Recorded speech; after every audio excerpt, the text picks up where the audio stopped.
Be phenomenal every day. Halo guys, kembali lagi di video analisa mingguan, dan seperti biasa saya akan membahas market update selama seminggu ini ya. Nah, satu minggu ini indeks kita cukup bullish dan saya rasa teman-teman semua kebanyakan happy ya, karena indeks kita sempat menyentuh level 7.000 kembali di hari Jumat ini. Nah, IHSG ditutup di level 6.951 atau minus 0,082%.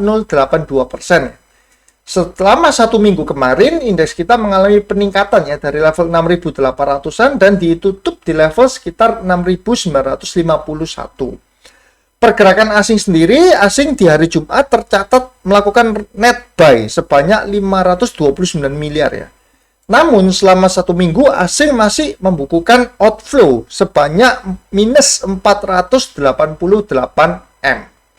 Saham apa saja yang paling banyak dibeli oleh asing selama satu minggu kemarin adalah Bank Mandiri, Telkom, PTBA, Adaro, masih Batubara ya, dan juga Big Cap, United Tractor, BCA, Big Unilever. Nah, ini hampir semua itu saham-saham Big Caps yang ada di market. Bahkan GoTo pun juga masih di net buy. Saham yang paling banyak dijual oleh asing adalah BNI, MDKA, Arto, Harum, Buka, Inco, Excel ya. Namun selisih antara buy dan sell-nya tidak terlalu signifikan untuk minggu ini. Untuk pergerakan sahamnya sendiri, saya akan mencermati beberapa saham ya. Nah, yang pertama menjadi primadona selama 2 hari terakhir ini di hari Kamis dan Jumat adalah saham BMTR. Di mana saham ini diisukan ya. Perusahaan BMTR akan merger dengan MNCN yang membuat harga sahamnya itu langsung melambung tinggi selama 2 hari kemarin. Nah, ini naiknya gila-gilaan dari level berapa nih? 200-an, 280-an, langsung sekarang ada di level 406. Nah, saham BMTR sendiri sebenarnya teman-teman sudah banyak yang tahu ya, bahwa ini dimiliki oleh Pak Loh Keng Hong sebanyak 6,45% ya, di samping MNC sendiri. Nah, kepemilikan Pak Loh Keng Hong itu ada di range, dia beli di average sekitar 200-an. Nah, tentu sekarang dia sudah multi-bagger ya, bisa dibilang multi-bagger sekitar 100%. Nah, yang perlu kita cermati dari BMTR itu adalah Pak Loh Keng Hong itu masuk di harga, bukan masuk di harga berapa, tapi masuk melalui sekuritas apa. Karena saya masih ingat ya, di mana kejadian waktu itu bumi sekitar tahun 2017, sempat saya buatkan videonya ya, yang pengalaman diajar bandar saham. Ternyata yang membuang barang bumi waktu itu adalah Pak Loh Keng Hong di harga 500-an. Jadi ketika Pak LKH itu mengguyur bumi, akhirnya bumi yang sedang bukan all time high, tapi sedang di harga ujung ya 500-an, itu langsung longsor terus hingga menyentuh level 50. Nah, itu teman-teman harus hati-hati kalau misalkan nanti ternyata Pak Loh Keng Hong juga buang barang. Terus bagaimana kita mengeceknya? Kalau kita flashback ya, menggunakan ini data dari Google. Nah, di tahun 2020 kemarin ya, di bulan Agustus 2020, di sini ada artikel dari CNBC ya, yang menyatakan bahwa tercatat LKH melakukan pembelian BMTR 7 kali. 5 Agustus 200, harga 200 per unit dengan jumlah 526.456. Nah, ini kan ada tanggalnya ya, 5 Agustus. Nah, kita bisa cek untuk tanggal 5 Agustus 2020 ya. Di 5 Agustus 2020. Nah, dia kan menulis bahwa tercatat ada transaksi sebanyak 526.456 lot ya. Di sini tercatat ada 526.456 lot atau sebanyak 10,5 miliar dengan average 200. Menggunakan sekuritas RO. Nah, jadi kita bisa tahu bahwa salah satu sekuritas yang digunakan oleh Pak LKH adalah RO. Nah, kalau teman-teman nanti ya melihat tiba-tiba kok BMTR ada net sell cukup besar dari RO, nah itu teman-teman harus sangat waspada. Ini nilai inti sekuritas. Ini jarang sekali didengar ya. Makanya transaksinya cuma punya Pak LKH sendiri ya. Tapi di samping sekuritas RO, kita juga bisa lihat lagi ya, misalkan 6 Agustus 20.000 lot, ini nggak terlalu banyak ya, 20.000 lot, 49.000 lot, terus nah ini LKH memborong saham BMTR 11 Agustus di harga 200 lagi per unit sebanyak 7 juta lot. Nah, 11 Agustus kan, Kita tinggal cari lagi ya, di tanggal 11 Agustus tidak terdeteksi ya di sini. Karena apa? Karena transaksinya dilakukan di nego. Nah, kalau kita cross check di nego, jangan di net ya, tapi di value, ini kita bisa mengecek bahwa ada transaksi 7 juta lot dari broker EP dijual oleh EP juga. Jadi ini crossing antar broker EP. 7 juta lot atau setara 140 miliar. Nah, berarti sekuritas kedua yang dipakai oleh Pak LKH dalam membeli BMTR ini selain RO adalah EP ya. Nah, jadi dua sekuritas itu teman-teman harus hati-hati. Kalau misalkan teman-teman yang sekarang sudah floating profit ya, terus nanti sesudah market close kan teman-teman bisa melihat broker summary-nya. Kalau ternyata ada EP atau RO yang berjualan cukup besar, nah itu bisa menjadi warning. Nah, ini saya asumsikan kalau Pak LKH tidak pindah-pindah barang ya. Seperti itu ya. Jadi kalau misalkan dia barangnya tidak dioper-oper kan kita bisa ya mengoper barang dari satu sekuritas ke sekuritas yang lainnya. Itu untuk BMTR. Terus berikutnya ada saham apalagi yaitu GoTo ya. Saham berikutnya saham GoTo. Nah, ini sempat saya mention juga di minggu lalu dan sekarang harganya kembali ada di level supportnya.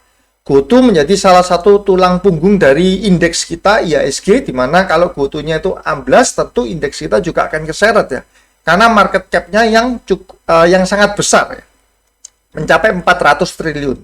Dan sekarang GoTo sedang ada di area support-nya kembali. Jadi dia masih belum beranjak ya dari area support-nya. Terus untuk Friend, nah Friend terus terang saya sudah menjualnya ya karena kemarin itu dia sempat ada di persimpangan level psikologis 100 rupiah. Nah saya kalau misalkan ada di saham-saham yang sudah ada di level psikologis itu biasanya kalau tidak berhasil breakout ya, tidak berhasil jebol, dia potensi untuk reversal atau mengalami pembalikan arah. Ini coba saya kasih lihat Friend ya. Oleh sebab itu, saya mengambil langkah yang aman, yaitu dengan cara men-take profitnya di level sekitar 98-99 untuk Friend. Ini yang kecebolnya kan di hari Kamis kemarin. Di hari ini ternyata dia tidak berhasil tembus lagi. Nah, jadi kalau langkah amannya itu adalah dengan cara take profit terlebih dahulu sambil melihat ke depannya bagaimana. Selain itu, kan ada transaksi ya di sini, di mana ada transaksi sebanyak 1,5 triliun yang sebelumnya diisukan bahwa Alibaba yang membeli saham. Nah, kalau kita baca-baca berita ternyata belum fix ya, itu Alibaba masih belum fix dan yang membuat saya agak kurang serak adalah harga transaksinya ini ya, di tanggal 26 bulan 7 ini, di mana transaksinya itu ada di level 77, artinya itu below the market ya. Market saat itu kan sekitar di level 80-an ya. Dan ini dia mentransaksikan 77, yang menjual itu adalah Dian Swastatika. Dian Swastatika itu adalah salah satu pemegang saham Friend. Nah, kita bisa lihat di sini PT Dian Swastatika ini. Dia pegang 18,6% atau 57 miliar lembar. Nah, karena ini harga transaksinya, harga belinya itu 77 di bawah market, berarti misalkan ya, si SQ ini kan BCA ya, BCA Sekuritas. Ini misalkan dia jualan, dia sudah bisa take profit. Itu yang membuat saya juga kurang struck. Seperti itu ya. Jadi untuk Friend sudah saya lepas.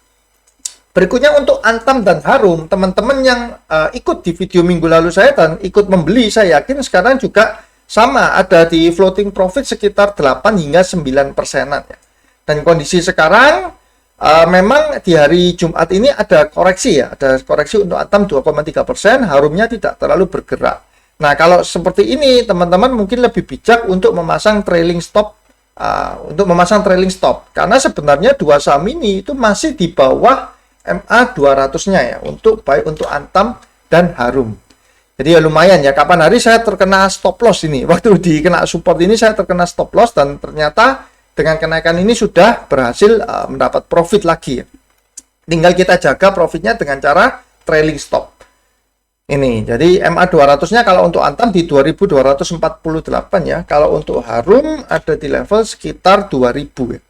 2001 sekarang ini. Sebenarnya sudah dekat ya. Nah ini, jadi untuk lebih baik teman-teman mengamankan dengan trailing stop. Terus next ada saham TRGU. Nah, saham TRGU ini yang juga sempat saya bahas beberapa kali, di mana ketika IPO dia sangat fluktuatif ya. Pergerakannya untuk chartnya pun teman-teman bisa melihat ya, dia ARB kemudian bangkit, ARB kemudian bangkit. Nah, seperti itu ya di sini. Dan untuk perhitungan Excel-nya, saya langsung untuk hari yang Jumatnya langsung ya, di mana big player-nya menurut perhitungan saya kurang lebih dia sudah berhasil melepas totalnya itu sekitar 50 miliar. Jadi sekarang dia tinggal tersisa 250 M-an dengan valuasi portonya di harga 376 itu masih 503 M. Jadi floating profitnya masih 100%. Nah, ini teman-teman tentu harus hati-hati kalau misalkan yang 253 M ini sudah turun tinggal katakanlah di bawah 50%. Kan awal-awal sekitar 300 M kan. Nah, ini 300 M kan. Tapi kalau dia sudah below 50%, di bawah 50%, artinya sudah tinggal 100 M-an. Nah, itu sudah kita harus hati-hati ya. Kenapa? Karena perhitungan saya di sini itu kan bukan angka yang pasti, itu hanya angka perkiraan.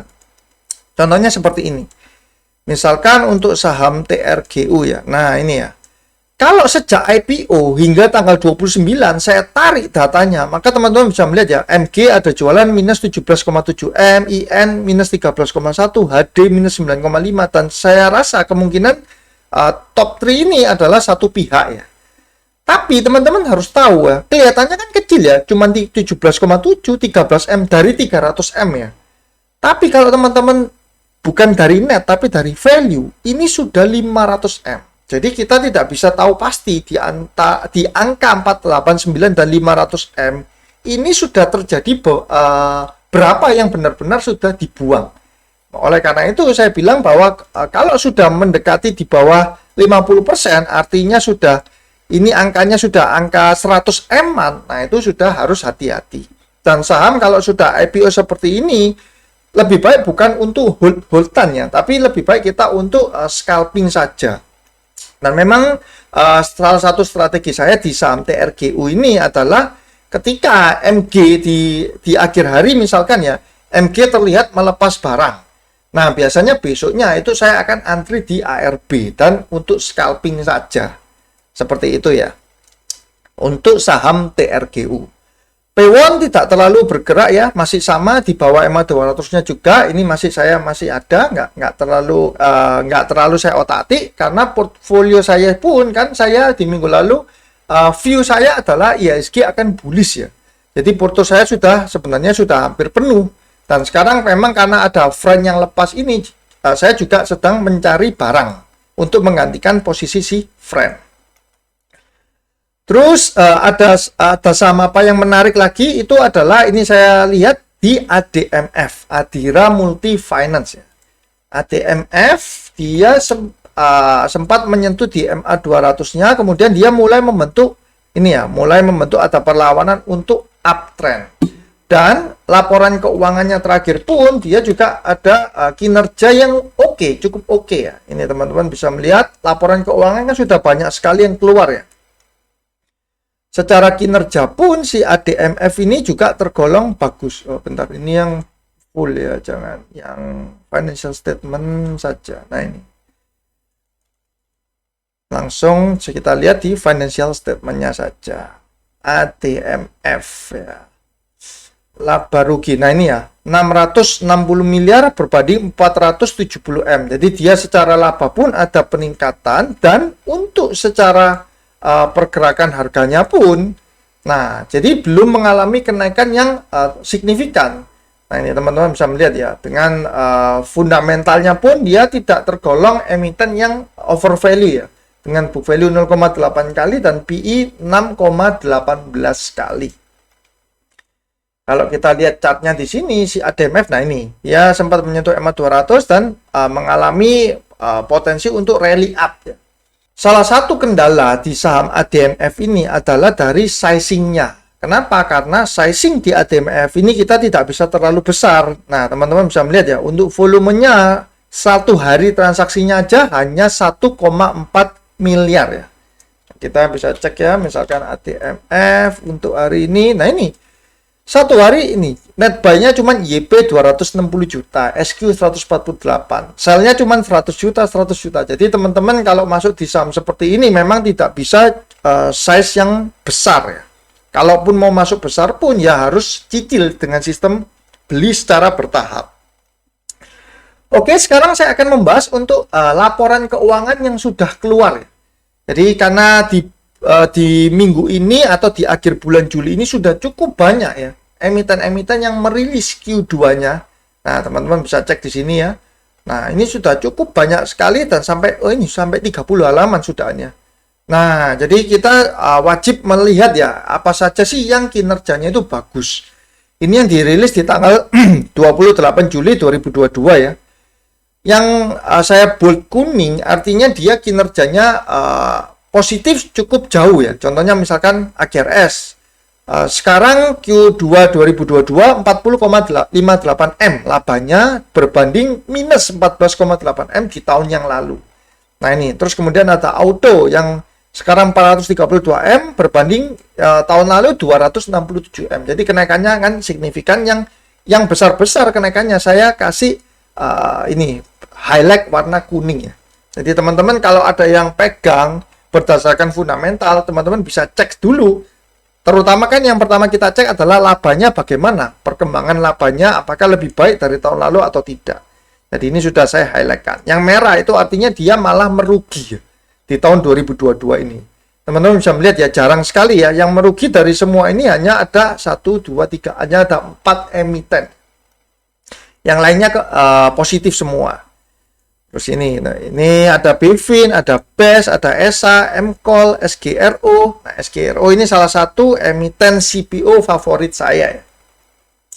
Terus untuk yang dirilis di tanggal ini, di hari Jumat ini ada beberapa, ada WIM, ada DOIT, ada RALS ya, DCI, SMBR, main ini malah minus ya, minus 66 miliar.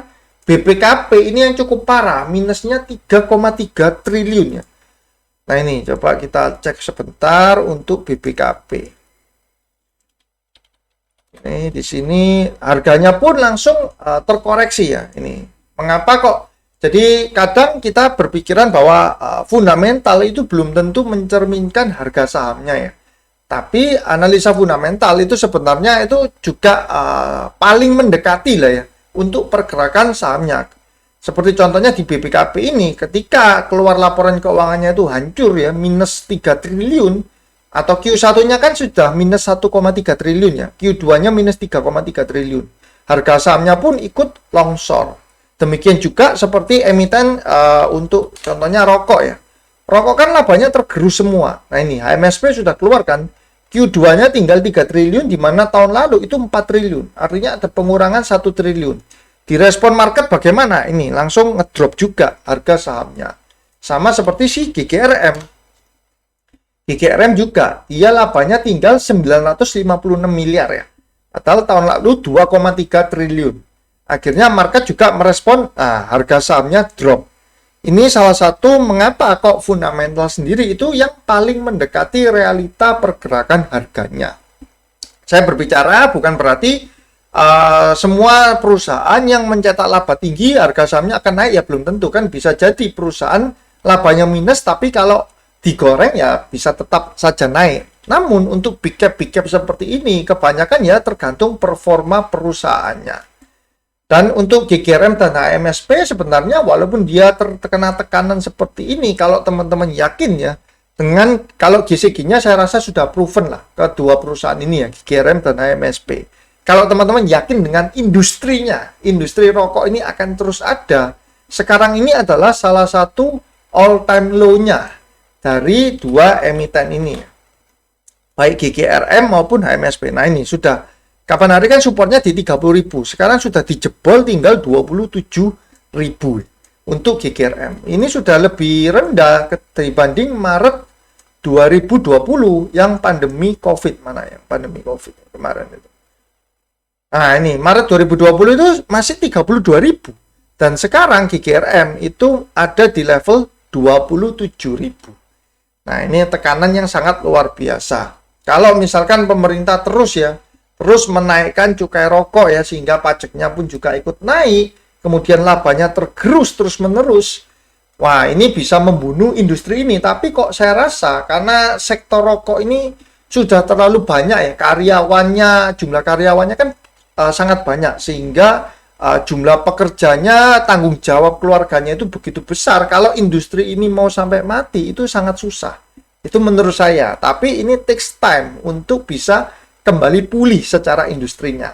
Secara GCG saya rasa tidak usah diragukan lagi untuk GGRM dan HMSP ya. Itu sekilas untuk fundamentalnya. Nah, dari semua yang dirilis ini ada beberapa yang cukup menarik ya, dan tidak semua akan saya bahas ya. Salah satu yang akan saya bahas itu adalah di AMFG. AMFG. Nah, ini AMFG, saya tulis di sini aja. AMFG. AMFG ini di Q1 untuk seed di fundamental saya, yang analisa fundamental, dia itu termasuk screening salah satu emiten dengan valuasi yang cukup murah di IHSG. Dan di Q2 ini dia juga keluar sudah laporan keuangannya juga bagus ya. Ini teman-teman bisa cek untuk Q1 ya. Dia kan profitnya 225 miliar. Tahun lalu cuma 300 juta ya. Dan tahun ini 220 M. Nah, di Q2-nya tahun lalu itu 24 M, tahun ini 351 M. Artinya secara performa dia itu masih bagus. Namun hari Jumat ini itu malah ARB. Nah, ini saya agak cukup bingung ya. Ini ada apa? Apa yang terjadi dengan saham AMFG di hari Jumat ini? Kok bisa dia malah ARB? Laporan keuangannya pun itu sebenarnya kalau bisa kita lihat itu sangat bagus ya. Dengan fundamentalnya pun juga cukup kuat. Book value cuma 0,6 kali, bahkan PE-nya itu tidak sampai 4 kali ya. Kalau disetahunkan, cuma 3,66 kali. Nah, ini membuat saya, ini cukup menarik untuk saham AMFG ini. Kalau misalkan besok dikasih ya di harga mendekati MA 200, itu salah satu opportunity yang bagus kalau kita misalkan mau swing trading dengan mengandalkan kinerja dari emitennya. Nah, saya juga menantikan untuk laporan keuangan yang akan dirilis dari ini ya, ada P1, BBTN, Antam, dan juga Harum. Antam, Harum ini kan dua emiten nikel ya, yang sudah saya sering singgung lah. BBTN ini kalau untuk bank-bank besar lainnya itu sudah hampir semua sudah keluar kan ya. Ada contohnya misalkan BRI, BBRI ya. Nah, ini kan sudah keluar Q2-nya. Q2-nya naik 100% ya labanya dibandingkan tahun lalu. Kemudian ada Bank Mandiri ya. Bank Mandiri labanya juga naik sudahan dari 12,5 triliun menjadi 20 triliun. Kemudian ada bank Bank BNI. Bank BNI masih belum keluar. Terus ada Bank BBCA. BCA labanya juga meningkat dari 14 triliun menjadi 18 triliun. Nah, saya menantikan tuh yang Bank BBTN ya. BBTN ini untuk secara valuasi juga cukup murah sebenarnya. Dan kalau laporan keuangannya dia kinerjanya bisa bagus, maka dia ada potensi untuk rally up ya, BBTN. Ini coba kita cek. Nah, ini di harganya juga masih below MA 200-nya. Ini saya masih menantikan laporan keuangan Q2 dari Bank BBTN. Nah, jadi teman-teman, untuk rilisnya laporan keuangan dari Q2 ini tentu menjadi PR ya bagi kita yang sudah mengkoleksi saham-saham yang kita beli untuk tujuan investasi jangka panjang ataupun swing trading. Karena kita bisa melihat bagaimana performa perusahaan yang sedang kita pegang. Jangan sampai teman-teman pegang saham tapi tidak mau untuk membaca laporan keuangan dari emiten-emiten yang sedang kita investasikan. Oke guys, cukup sekian untuk video kali ini. Semoga IHSG minggu depan tetap bullish ya. Saya doakan semoga teman-teman sehat selalu, semakin sukses dan cuan selalu. See you guys.